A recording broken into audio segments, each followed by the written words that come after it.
নমস্কার শ্রোতা বন্ধুরা, প্রথমেই অনুরোধ করব গল্পটিকে শুনবেন হেডফোন ব্যবহার করে। এতে যেমন ছোট ছোট ভয়েস বা সাউন্ড ক্লিপ শোনা যায়, ঠিক তেমনই গল্প শোনায় মনোযোগ দেওয়া যায়। বন্ধুরা, আপনারা যারা আমার গল্প শুরুর দিন থেকে শুনছেন বা যারা সদ্য আমার প্রোফাইলে আসছেন, তাঁদের মধ্যে গুরুজনদের আমার প্রণাম এবং ছোট ছোট ভাই ও বোনেদের আন্তরিক ভালোবাসা। বেশিরভাগ শ্রোতা বন্ধুরা সম্ভবত ভারতবর্ষের পশ্চিমবঙ্গ বা আমাদের প্রতিবেশী দেশ বাংলাদেশ থেকে শুনছেন। অনেকেই হয়তো অন্য কোথা থেকেও শুনছেন, তাই আপনাদের সকলকে আমার প্রোফাইলে এসে গল্প শোনার জন্য ধন্যবাদ জানাই।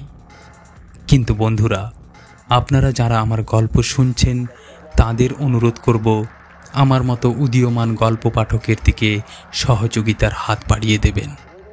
যারা এখনও আমার প্রোফাইল সাবস্ক্রাইব করেননি তাদের অনুরোধ করব প্রোফাইলটি অবশ্যই সাবস্ক্রাইব করে আমাকে গল্প পাঠে উৎসাহ প্রদান করবেন। আপনার একটা মূল্যবান লাইকের মধ্য দিয়ে আজকের গল্পে আমরা ডুব দেব।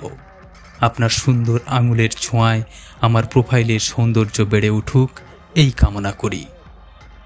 বন্ধুরা, আমরা যারা গল্প শ্রোতা, আমরা জানি স্বনামধন্য কথা সাহিত্যিক বিভূতিভূষণ বন্দ্যোপাধ্যায়ের শ্রেষ্ঠ চরিত্র তারানাথ তান্ত্রিক। যুগে যুগে বহু শ্রোতা বন্ধুর মনন শৈলীকে তাঁর গল্প ছুঁয়ে গেছে। আমি একজন সামান্য গল্প লেখক ও গল্প পাঠক। আপনাদের আমি তারানাথ চরিত্রের যে সমস্ত গল্পগুলো শোনাচ্ছি, এগুলো আমার নিজের লেখা গল্প এবং এই তারানাথের চরিত্র আমার দ্বারা সৃষ্ট কাল্পনিক চরিত্র। আমার লেখা তারানাথ চরিত্রে যে সমস্ত গল্পগুলো আপনারা শুনবেন, সেই গল্পগুলোর সাথে যদি বাস্তবতার সাথে কোথাও মিল খুঁজে পান, তাহলে তা সম্পূর্ণ কাকতালীয়। কোনো লেখকের লেখা কপি করে লিখি না, কোনো লেখকের লেখা অনুকরণ করে লেখার চেষ্টা করি না। যা কিছু লিখি সেই লেখা মনন চেতনায় জাগ্রত কথাই গল্পের আকারে আপনাদের সামনে পরিবেশন করার চেষ্টা করি। সম্পূর্ণ উদীয়মান গল্প লেখক ও গল্প কথক হিসাবে যদি আমার ভুল ত্রুটি ধরা পড়ে, তাহলে নিজ গুণে ক্ষমা করবেন। তারানাথকে আমন্ত্রণ জানিয়েছিলেন সুদূর সুন্দরবনের তথাকথিত জমিদার রায় বাহাদুর সাহেব। তাঁর একমাত্র পুত্র বিগত কয়েকদিন ধরে অসংলগ্ন আচরণ করছে। তার আচরণ দেখে স্বয়ং রায় বাহাদুর সাহেব বিচলিত। নানান খোঁজ খবরের মধ্য দিয়ে তিনি জানতে পারেন তারানাথ তান্ত্রিক তাঁর পুত্রকে এহেন সমূহ বিপদের হাত থেকে রক্ষা করতে পারেন। তাই মহারাজ রায় বাহাদুরের আমন্ত্রণে তারানাথ সুদূর তারাপীঠ থেকে সুন্দরবনে আসছেন গরুর গাড়িতে চেপে। রায় বাহাদুরের একমাত্র পুত্রকে পিশাচের কবল থেকে মুক্ত করার জন্য। শ্রোতা বন্ধুরা, তারানাথকে রায় বাহাদুরের পুত্রকে পিশাচের কবল থেকে মুক্ত করতে পারবে? রায় বাহাদুর সাহেবের ছেলেকে পিশাচ কেন গ্রাস করেছে, সেটাও আমরা অবশ্যই আজকের এই গল্পটি শুনে জানব। তাই শ্রোতা বন্ধুদের অনুরোধ করব, অবশ্যই গল্পটিকে শুরু থেকে শেষ পর্যন্ত শুনবেন। আপনাদের মনোগ্রাহী হোক তেমনভাবে পরিবেশন করার চেষ্টা করছি। তারানাথের কণ্ঠে আমি সূর্যেন্দু গায়েন। তারানাথের চেলা ভজাই বলছে, গুরুদেব, 10 দিনের যাত্রাপথে অনেক কিছু দেখলাম ও শুনলাম। অনেক অলৌকিক কিছু ঘটল আমাদের যাত্রাপথে। আজ আকাশ পরিষ্কার, শুক্লপক্ষের পূর্ণিমা দিবস। ভোরের আলো ফোটার সাথে সাথেই আমরা পৌঁছে যাব জমিদার রায় বাহাদুর সাহেবের বাড়ি। আপনার কি মনে হয়, রায় বাহাদুর সাহেবের ছেলে এমন কাণ্ড ঘটানোর পিছনে কার হাত থাকতে পারে? কোনো পিশাচিনীর, নাকি কোনো প্রেতাত্মা? গরুর গাড়িতে বসে তারানাথ প্রতিদিনের ন্যায় মা তারার ধ্যানে মগ্ন ছিলেন। ততক্ষণে তারানাথের ধ্যান পর্ব শেষ। তারানাথ চোখ খুলে জোরে একবার মা তারার নাম উচ্চারণ করে বলে, জয় তারা, জয় তারা, জয় মা তারা। দেখ ভজাই, এই বিশ্ব ব্রহ্মাণ্ডে আমরা তন্ত্র সাধকরা যখনই কোথাও কোনো অতি প্রাকৃত বা অলৌকিক কিছু ঘটে, তখনই আমরা ঐশ্বরিক, দৈবিক বা কোনো পৈশাচিক শক্তির কথা বারবার মনে করি। আমরা যারা তন্ত্র সাধক, আমরা যারা মাতৃ সাধনায় নিয়োজিত, আমরা যারা ঐশ্বরিক শক্তিতে বিশ্বাসী বা আমরা যারা দৈবিক শক্তিকে আপন করে নিয়েছি, আমরা কিন্তু সব সময় এ জাতীয় ঘটনাকে অলৌকিক বা আশ্চর্যের সাথে তুলনা করে থাকি। কিন্তু মানুষের মনে কখন কি ভাবনার উদয় হয় সেটা আমরা কেউই পড়তে পারি না। যখনই মানুষের মনের ভাবনাকে কেউ পড়ে নিতে পারবে, তখনই মানুষ মনোবিদ হয়ে যায়। আমরা যারা ভবিষ্যৎ বলে দিতে পারি, তাদের লোকে ঈশ্বর প্রদত্ত শক্তি আছে বলে ভেবে নেয়। তবে রায় বাহাদুর সাহেবের ছেলে ঘরে যে সকল কাণ্ড কারখানা করছে তা শুনবার পর আমার মনে হয় রায় বাহাদুর সাহেবের ছেলে পিশাচিনীর কবলে পড়েছে। কিন্তু যতক্ষণ পর্যন্ত না আমরা রায় বাহাদুর সাহেবের বাড়ি পৌঁছাচ্ছি, ততক্ষণ অবধি বলা মুশকিল যে রায় বাহাদুর সাহেবের ছেলের আসলে কি হয়েছে।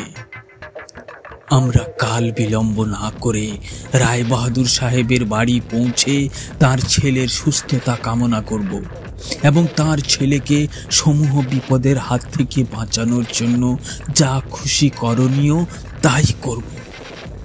যদি আমার ভাবনার সাথে রায় বাহাদুর সাহেবের ছেলের যে কাণ্ডগুলো করছে তা মিলে যায়, তাহলে কিন্তু যথেষ্ট বেগ পেতে হবে।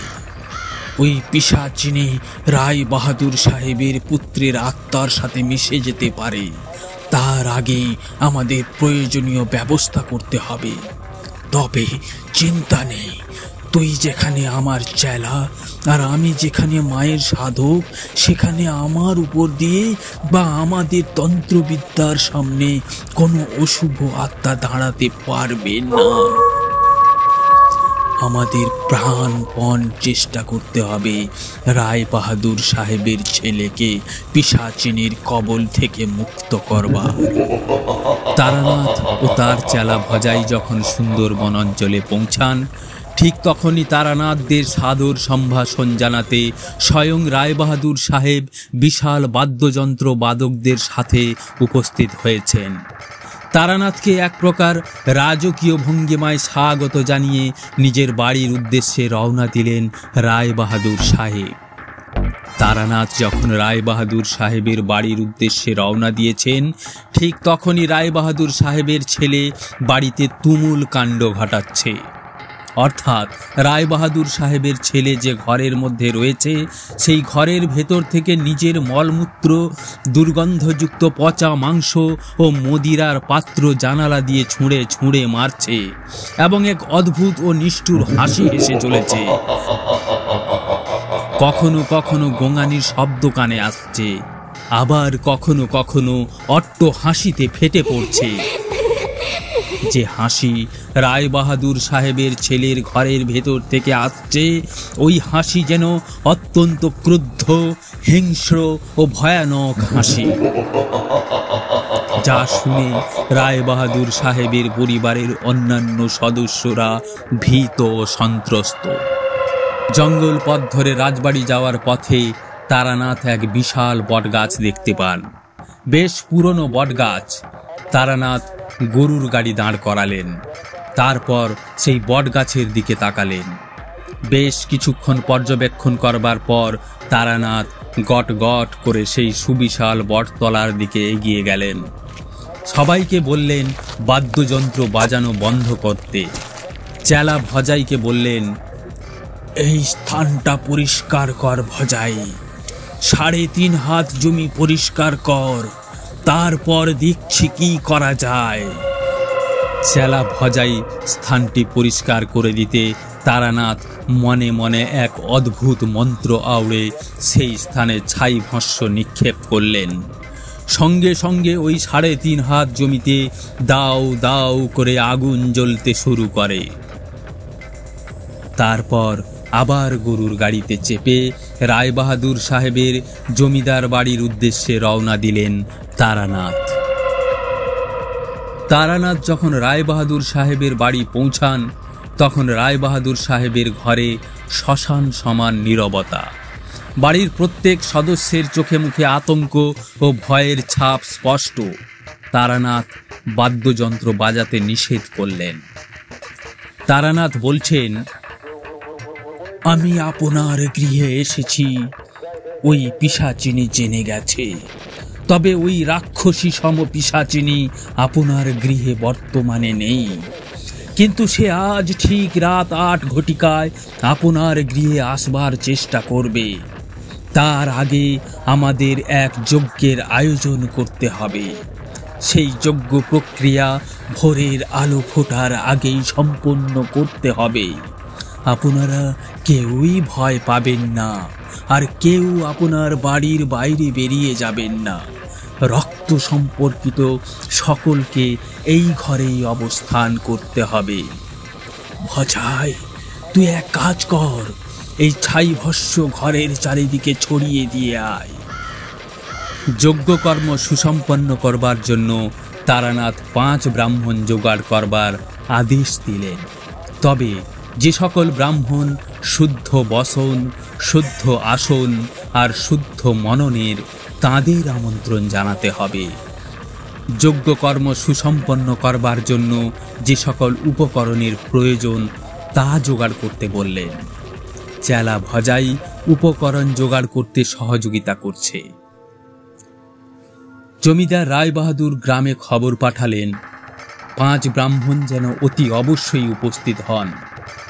সন্ধ্যার মধ্যে যখন প্রায় যজ্ঞের সমস্ত আয়োজন সারা, ঠিক তখনই জমিদার রায়বাহাদুর সাহেব বললেন, বাবা, আমি আপাতত 4 জন ব্রাহ্মণ জোগাড় করতে পেরেছি, যারা আপনার এই তন্ত্র মন্ত্র ও যজ্ঞ কাজে সহায়তা করবে। তারাই এসেছে, কিন্তু 5ম ব্রাহ্মণ আমি কাউকেই জোগাড় করতে পারলাম না বাবা। যারা আপাতত ব্রাহ্মণ বৃত্তি করেন তাদের মধ্যে কেউই আপনার এই যজ্ঞ আসরে উপস্থিত হতে চাইছেন না। প্রত্যেকেরই প্রাণের ভয় রয়েছে। তাদের বক্তব্য, এই ধরনের যজ্ঞ প্রক্রিয়া যদি সুষ্ঠুভাবে সম্পন্ন না হয় তাহলে যজ্ঞস্থলে উপস্থিত সকলেরই অকালে মৃত্যু হবে বাবা। তাই তারা আমার কাছে ক্ষমা চেয়েছেন এবং এই প্রক্রিয়ায় অংশগ্রহণ করতে পারবে না বলে পত্রপাঠ আমায় বিদায় জানিয়েছেন।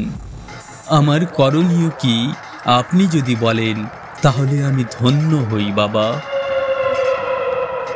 তারানাথ একটু ভাবুক ও গভীর মুখ করে বললেন, ব্রাহ্মণ ছাড়া এই যজ্ঞ প্রক্রিয়া অসম্ভব।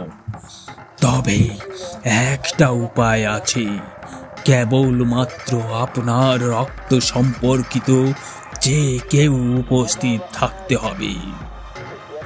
এই যজ্ঞ সম্পন্ন করবার সময় তার রক্তদান করতে হবে। আপনার রক্ত সম্পর্কিত কোনো এক ব্যক্তির রক্ত পান করবে ওই পোড়ামুখী পিশাচিনী। ওই রক্ত পান করেই ও ক্ষান্ত হবে। যতক্ষণ না ও রক্ত পান করবে ততক্ষণ অবধি ও হিংস্র ও উগ্র রূপ ধারণ করে থাকবে। তাই সিদ্ধান্ত শীঘ্রই নিতে হবে। জমিদার রায়বাহাদুর সাহেব বললেন, হে গুরুদেব, আমি যখন আমার সন্তানের সুস্থতা ও পিশাচ মুক্ত চেয়েছি, সুতরাং এই যজ্ঞস্থলে আমি নিজে উপস্থিত থাকব। আপনি আমায় বলুন সেটা কি সম্ভব? হুঁকোতে একটা বড় টান দিয়ে তারানাথ বললেন,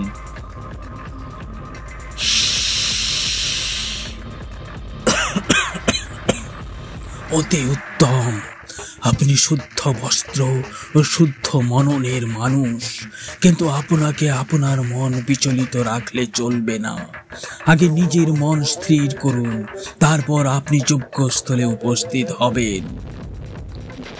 যখন এই সব কথা হচ্ছিল ততক্ষণ অবধি রায়বাহাদুরের পুত্র ঠিকই ছিল। হঠাৎ আকাশে মেঘের গর্জন ও মুহুর্মুহু বাজ আছড়ে পড়ছে। বৃষ্টির লেশ মাত্র নেই। তারানাথ আকাশের দিকে তাকিয়ে বললেন, পিশাচিনী তার উপস্থিতি জানান দিচ্ছে আমাকে। আসলে ওই পিশাচিনী আপনার গৃহে প্রবেশ করবার চেষ্টা করেছে, কিন্তু যে সুরক্ষা বলয় আপনার ঘরের চারিদিকে কেটে দেওয়া হয়েছে সেই বলয় ভেদ করে সে প্রবেশ করতে পারছে না, তাই সে অখুশি। এই মুহূর্তে প্রকৃতির বুকে যে অতি প্রাকৃত আচরণ লক্ষ্য করা যাচ্ছে, এটা কোনো সাধারণ ঝড় বা বজ্রপাত নয়। এটা ওই পিশাচিনীর অশুভ দম্ভ, অহংকার, ক্রোধের বহিঃপ্রকাশ। সে বুঝতে পেরেছে এখানে কোনো সাধুর আবির্ভাব ঘটেছে, তাই এই কাণ্ড ঘটানোর সাথে সাথে আমাকে বোঝানোর চেষ্টা করছে যে আমি যেন ভয় ভীত হয়ে সুরক্ষা বলয় নিষ্ক্রিয় করে দেই। তারানাথকে রায়বাহাদুর সাহেব বললেন, গুরুদেব, যদি সুরক্ষা বলয়কে পিশাচিনী ভয় পায়, তাহলে আপনি এই সুরক্ষা বলয়টিকে আমার ঘরের চতুর্দিকে এভাবেই থাকতে দিন। অন্তত পক্ষে পিশাচিনীকে তো আটকানো সম্ভব হবে। মৃদু হেসে তারানাথ বললেন, এই সুরক্ষা বলয় তো আর সব সময়ের জন্য থাকে না। এই সুরক্ষা বলয় আর কয়েক ঘন্টা থাকবে। সেভাবেই মন্ত্রপুত সুরক্ষা বলয় কেটে দেওয়া হয়েছে। এই গণ্ডি নির্দিষ্ট সময়সীমা অতিক্রান্ত করবার পর নিজে থেকেই নিষ্ক্রিয় হয়ে যাবে। তাছাড়া এ জাতীয় সুরক্ষা বলয় শুধুমাত্র আপনার গৃহের চতুর্দিকে দিয়েই তো আপনার সন্তানকেই পিশাচিনীর কবল থেকে মুক্ত করা যায় না। আপনার সন্তানকে পিশাচিনীর কবল থেকে মুক্ত করতে হলে সম্পূর্ণ মুক্ত করতে হবে। আপনার সন্তান একান্তভাবে সর্বত্র ও স্বাধীনভাবে ঘুরে বেড়াবে, এটাই তো কাম্য। তাই তো আমরা সুদূর বীরভূমের তারাপীঠ থেকে আপনার প্রাঙ্গণে আসা। সুতরাং আমাদের যা কিছু করতে হবে অতি শীঘ্রই করতে হবে এবং এই পিশাচিনীর কবল মুক্ত করতে হবে। আপনি এক কাজ করুন, ভীত হবেন না। আপনি মা তারার নাম জপ করুন।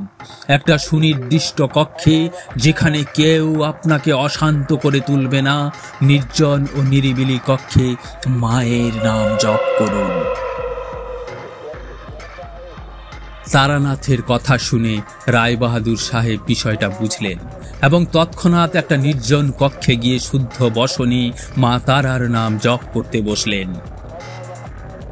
এদিকে চেলা ভজাই ও উপস্থিত 4 জন পণ্ডিতের দ্বারা যজ্ঞকর্মের সমস্ত আয়োজন চলছে।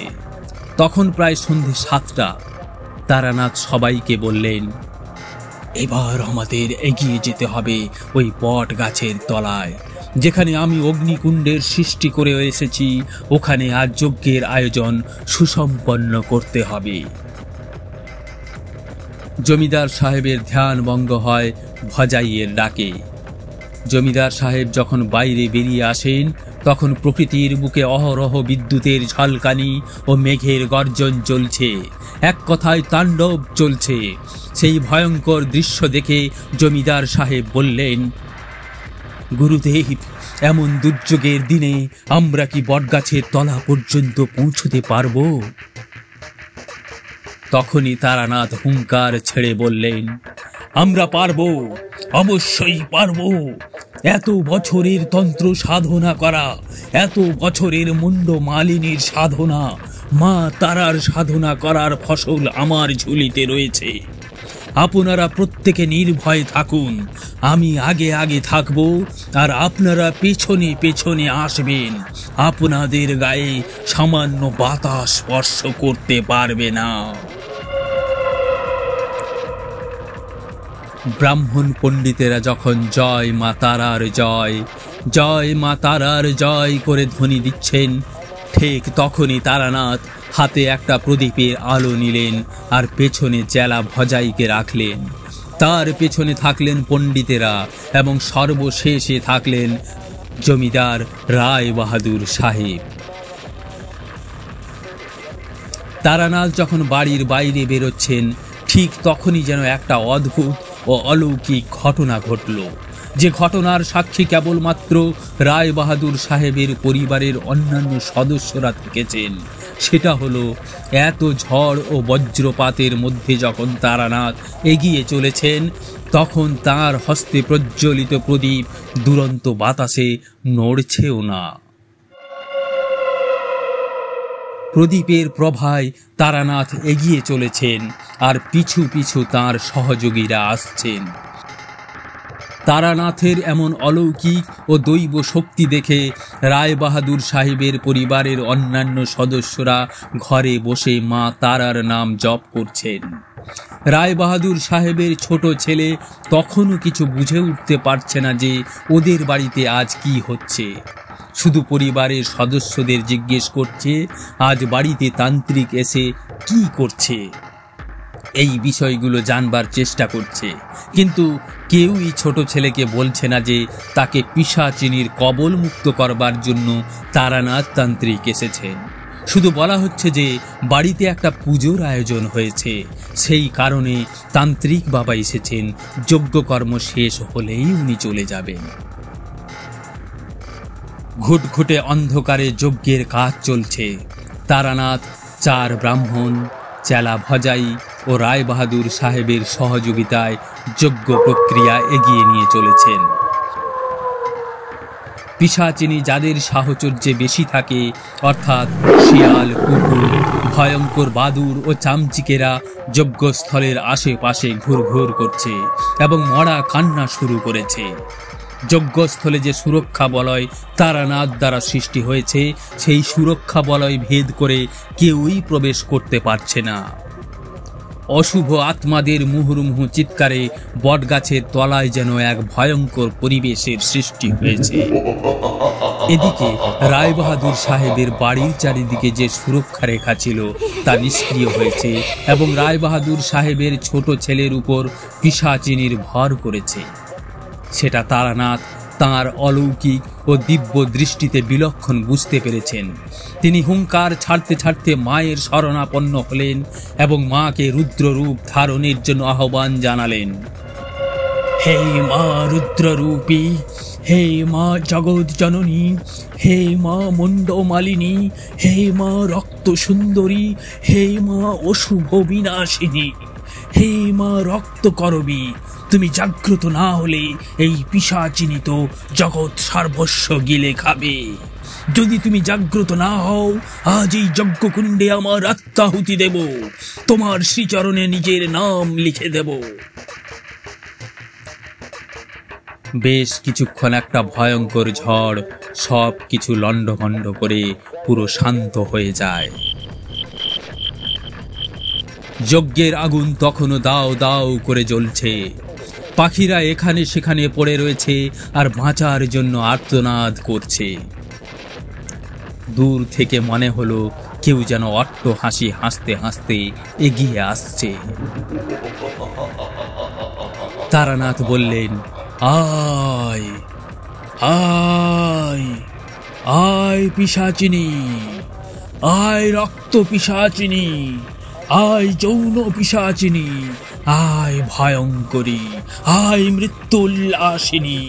তোকে এই যজ্ঞের আসরে বহুকাল ধরে আমন্ত্রণ জানিয়েছি, আজ তোর এই আসরে সাদর আমন্ত্রণ।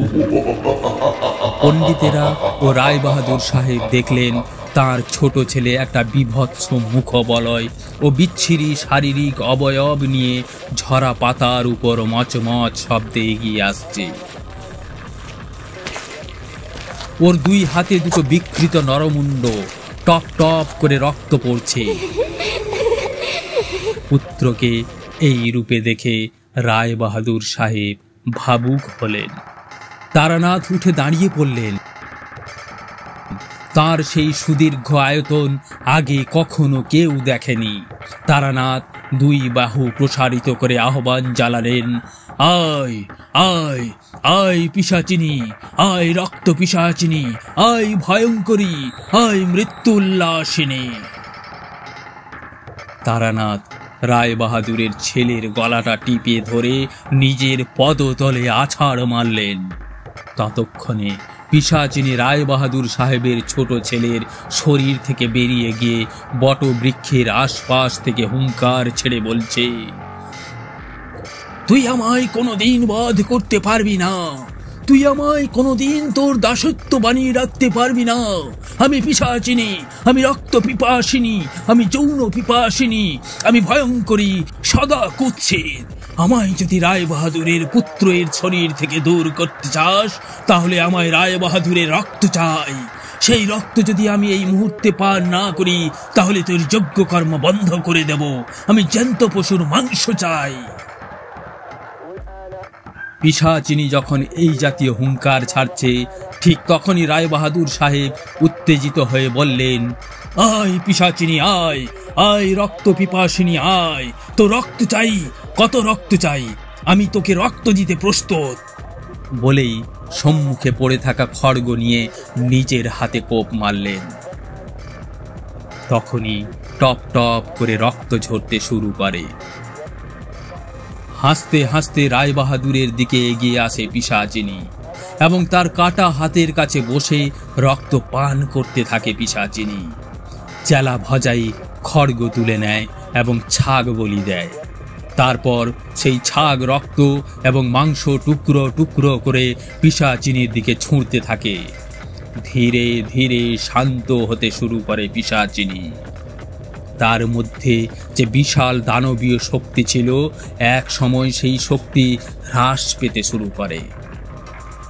এই সুযোগ কাজে লাগিয়ে তারানাথ যজ্ঞকুণ্ড থেকে মন্ত্রপুত ছাই ভস্য তুলে ওই পিশাচিনীর উপর নিক্ষেপ করলেন আর অশুভ আত্মাকে ক্ষুদ্র থেকে অতি ক্ষুদ্র করে এক শিশির মধ্যে বন্দী করেন। রায় বাহাদুর সাহেবের কাটা হাতে ছাই ভস্য লেপে দিয়ে রক্তক্ষরণ বন্ধ হয়ে যায়। রায় বাহাদুরের ছোট ছেলে এতক্ষণে বেহুশ ছিল। সে যখন হুঁশে ফেরে, দেখে গ্রামের বিশাল বড় বটগাছের তলায় শুয়ে রয়েছে। তার সারা শরীর ব্যথা এবং শরীরে নানা স্থানে ক্ষতের সৃষ্টি হয়েছে। তারানাথ একটা সুরক্ষা তাবিজ বেঁধে দেন রায় বাহাদুরের ছেলে রক্তিমের বাজুতে। ততক্ষণে ভোরের আলো ফুটেছে, জঙ্গলের পাখিরা ডেকে উঠেছে, গ্রামবাসীরা একে একে বটতলায় আসতে শুরু করেছে। তারানাথ সেখান থেকেই রওনা দিলেন নিজের বাসভবনে। যতই রায় বাহাদুর সাহেব তারানাথকে তাঁর ঘরে এসে জলপানের কথা বলুন না কেন, তারানাথ শুনলেন না। তিনি বললেন, উদ্দেশ্য যখন সফল হয় তখন আর সেই নিয়ে মাতামাতি করা উচিত নয়। এরপর আপনার বাড়িতে থাকা মানে বিলাসী সেবা ও আহার ছাড়া কিছুই জুটবে না। এ জাতীয় সেবা গ্রহণ থেকে আমি দূরে থাকার চেষ্টা করি। আপনাদের আর ভয় নেই, কেউ আপনাদের ক্ষতি করতে পারবে না। মায়ের চরণ পুষ্প আপনার ছেলের হাতে বেঁধে দিয়েছি। সর্বমঙ্গলা মা সব সময় আপনাদের সুরক্ষিত রাখবেন। পারলে একবার মায়ের স্থানে সপরিবারে ঘুরে আসবেন আর আমার ছোট্ট আশ্রমে আপনারা সামান্য সেবা গ্রহণ করবেন। জয় মা তারার জয়, জয় মা তারার জয়, জয় মা তারার জয়। রায় বাহাদুর সাহেব কাঁপা কাঁপা গলায় বললেন, জয় মা তারা, জয় মা তারা, জয় মা তারা। নিশ্চয়ই আমরা সপরিবারে মায়ের চরণে মাথা ঠুকে আসব। বন্ধুরা, আজ আপনাদের যে গল্পটা শোনালাম, এটা সম্পূর্ণ কাল্পনিক লেখা গল্প। গল্পের সাথে বাস্তবতার কোথাও মিল খুঁজে পেলে তা সম্পূর্ণ কাকতালীয়। গল্প কখনো কোনো জাতি, ধর্ম ও বর্ণকে আঘাত করে না। গল্প কখনো কোনো নেশা জাতীয় দ্রব্যকে মান্যতা দেয় না।